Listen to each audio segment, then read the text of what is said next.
दोस्तों, अगर आप गार्डनिंग करते हैं तो आपने कोकोपीट के बारे में ज़रूर सुना होगा। तो आज के इस वीडियो में मैं आपको बताने जा रहा हूं कि आप घर पर ही कोकोपीट कैसे बना सकते हैं, कोकोपीट बनाने का तरीका क्या होता है और कौन सी मेथड सबसे बेस्ट होती है। इस तरह से कोकोपीट तैयार करने के लिए मैंने घर पे ही कोकोपीट बनाई हुई है और आज मैं आपको बताऊंगा कि मार्केट में मिलने वाली जो इस तरह से ब्रिक्स के फॉर्म में कोकोपीट मिलती है, सेम कोकोपीट आप कैसे बना सकते हैं।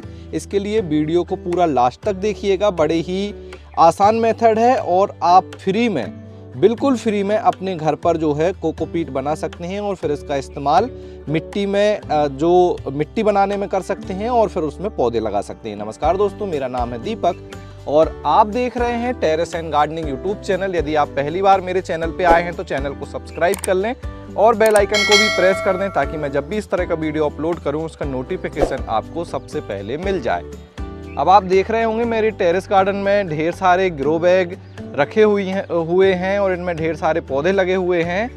अब इन जो ग्रो बैग की मिट्टी है इसमें मैं 30% तक कोकोपीट मिलाता हूँ, मतलब मैं बहुत ज़्यादा कोकोपीट का इस्तेमाल करता हूँ।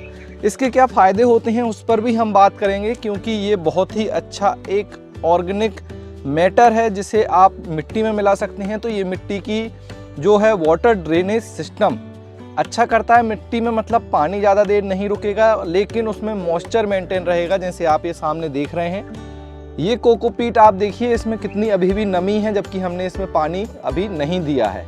तो मॉइस्चर मेंटेन करके रखती है कोकोपीट, मिट्टी का ड्रेनेज सिस्टम अच्छा करती है, मिट्टी को पोरस बनाती है, उसके अंदर एयर सर्कुलेशन अच्छा होता है तो पौधे को न्यूट्रिशन जो मिट्टी में होते हैं वो अच्छे मिलते हैं।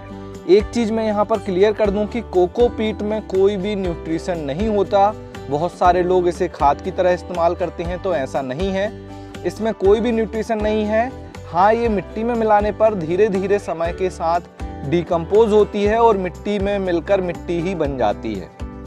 ये चीज़ इसके साथ होती है लेकिन इसमें न्यूट्रिशन नहीं होते, केवल ये मिट्टी को अच्छा बनाने के लिए यूज की जाती है। इस चीज़ का ध्यान रखें। अब हम आ जाते हैं हमारे मेन पॉइंट पर कि कोकोपीट कैसे बनाएं। देखिए, कोकोपीट होता क्या है, सबसे पहले ये समझ लेते हैं।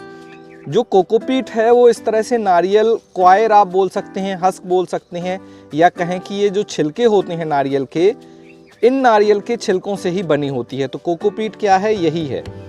अब हमें जो नारियल मिलता है कुछ इस तरह से, उसमें देखिए जो छीलने के बाद निकलते हैं तो इस तरह से निकल जाते हैं। जब आप इन्हें क्या करना है, अब आपको सबसे पहले तो इस तरह से नारियल के जो भी छिलके हैं इन्हें इकट्ठा कर लीजिए।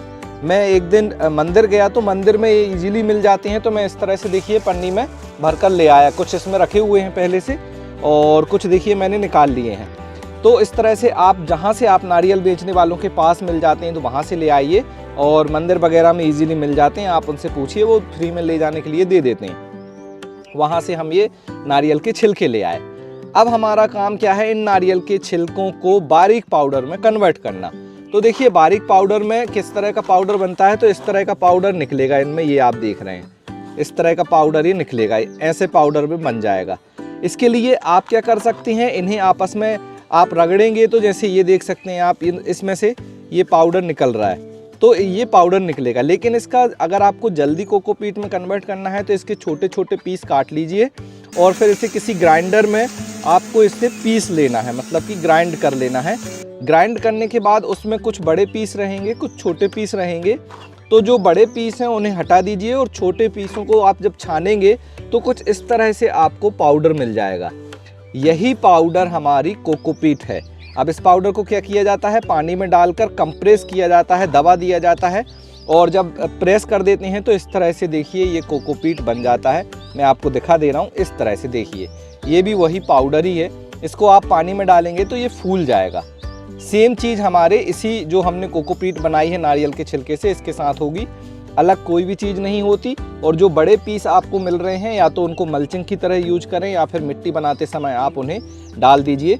जैसे इतने बड़े पीस हैं या इतने बड़े पीस हैं तो आप इन्हें इस तरह से निकाल कर अगर मिट्टी बनाने में डाल देंगे तो भी ये चल जाएगा, कोई प्रॉब्लम नहीं है। तो इस तरह से आप अपनी खुद की कोकोपीट तैयार कर सकते हैं घर पर ही बड़े आसानी से।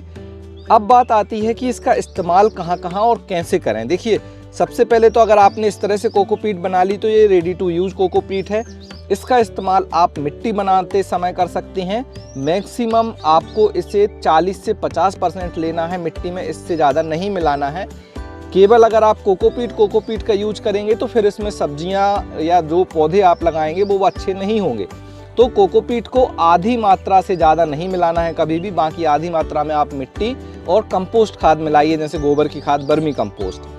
दूसरा, इसका बहुत अच्छा इस्तेमाल हम कर सकते हैं हमारे बीजों को उगाने के लिए। बीजों को उगाने के लिए बहुत अच्छा एक सीडलिंग मिक्स बनाती है, क्योंकि जो कोकोपीट होती है या जो नारियल के छिलके से कोकोपीट हमने तैयार की है, इसमें फंगस की प्रॉब्लम नहीं होती। यही इसे सबसे यूनिक जो है बनाता है। फंगस एक बहुत बड़ी प्रॉब्लम है मिट्टी में, और जब फंगस होती है तो पौधे और बीज दोनों ही खराब होते हैं। तो फंगस की प्रॉब्लम इसमें नहीं होती, इसलिए बहुत अच्छा सीडलिंग मिक्स है।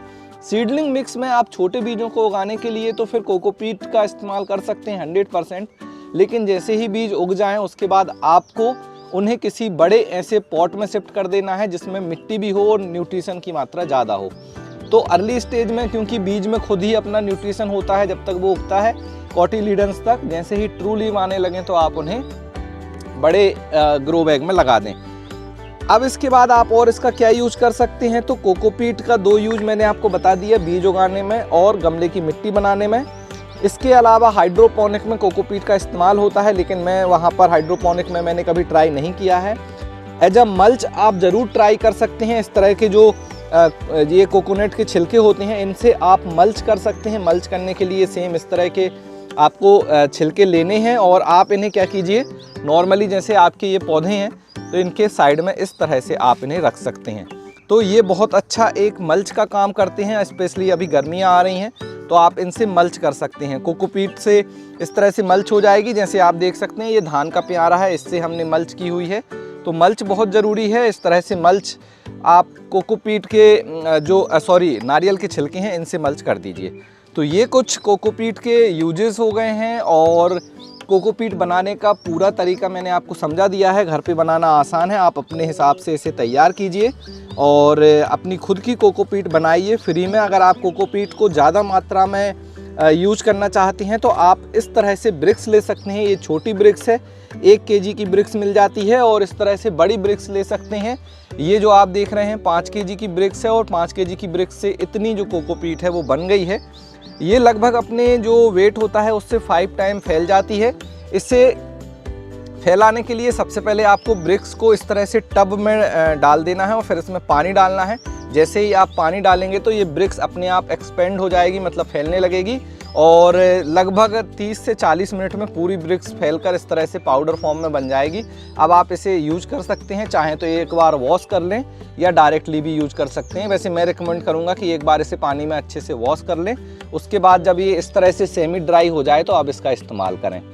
तो ये पूरी जानकारी आपको कैसी लगी ज़रूर बताएं। आज मैंने कंप्लीट इन्फॉर्मेशन आपको दे दी। इसके बाद भी अगर आपके और कोई डाउट हैं कोकोपीट को यूज करने को लेकर तो इसका जो कंप्लीट वीडियो है चैनल पे पब्लिश है, आप उसे देख सकते हैं और अपने जो सवाल हैं वो कमेंट सेक्शन में पूछ सकते हैं। वीडियो अच्छा लगा हो तो लाइक करें, इन्फॉर्मेशन अच्छी लगी हो तो वीडियो को शेयर कर दें, साथ में चैनल को सब्सक्राइब जरूर कर लें ताकि आपको इसी तरह की और इन्फॉर्मेशन मिलती रहे। आज की वीडियो में इतना ही, मिलते हैं आपसे किसी अगले वीडियो में। तब तक के लिए हैप्पी गार्डनिंग।